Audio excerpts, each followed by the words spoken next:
And now we go over to Fabian to instruct you a little bit into EMG, and you will learn that you have to learn a lot. So very short. So picture you've perhaps already seen. Larynx, very easy, opening, closing, green and blue. Putting a needle in, that's a principal idea. The needle is a kind of microphone or microscope looking exactly at this point of muscle. Even these small muscles are not completely recorded by a needle. It's also only a spot of the muscle. So if you do a big muscle, you should go at different places, get a good sample, like in pathology, like putting a small sample. You don't know if there's a tumor in another place. You should put some samples. In the TA, it's really complicated to put needles in 3 different corners, but be aware of this limitation. Putting the needle into the TA, you should get activity by phonation. That's what I show up here. Activity by phonation, activity in the EMG. You put the needle into the PCA. Gerhard and Berit will show you later how it works. You should get activity by, for example, sniffing. So sniffing is a good maneuver for sniffing that should open the larynx, and you should get activity at this muscle of the backside of the larynx. If there's a damage, only a little bit crash, not completely cut off the axons, there should be only 1% or 10% of the information flows through the axons. So there could be some activity, but much less.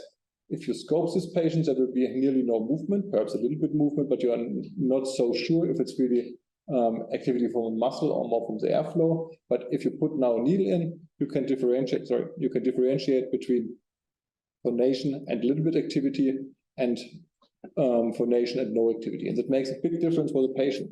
But this condition, where it's only crushed, there's a good chance that after a few days, this inflammation goes back, or this patient recovers, and there's a good chance that normal activity will take place. In contrast to a cutted one, if you really cut the nerve, there should be no activity.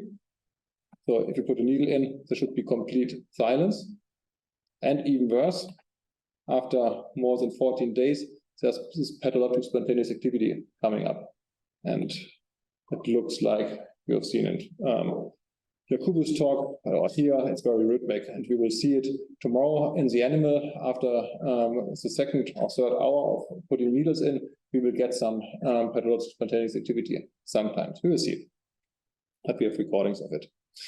And already also mentioned the reinnervation. Luckily, the larynx is a peripheral nerve, innervated by a peripheral nerve, so there's a good chance of recovery. So normally this denervated muscle, if there are denervated muscles, they cry for help, they cry for reinnervation, and this reinnervation nearly always comes true, but sometimes with mistakes, or nearly always with mistakes. So there are always scars if you cut someone. If you cut a nerve, there are always a little bit misdirected reinnervation. It would be, more or less impossible that all nerve fibers find their original thing. And in that case, if you put a needle in, you have the same problem that now it's not clear separated by phonation and sniff, but having activity in both situations. But this is just theory. In reality, often the signal becomes not so clear because the examination of the larynx is a little more complicated.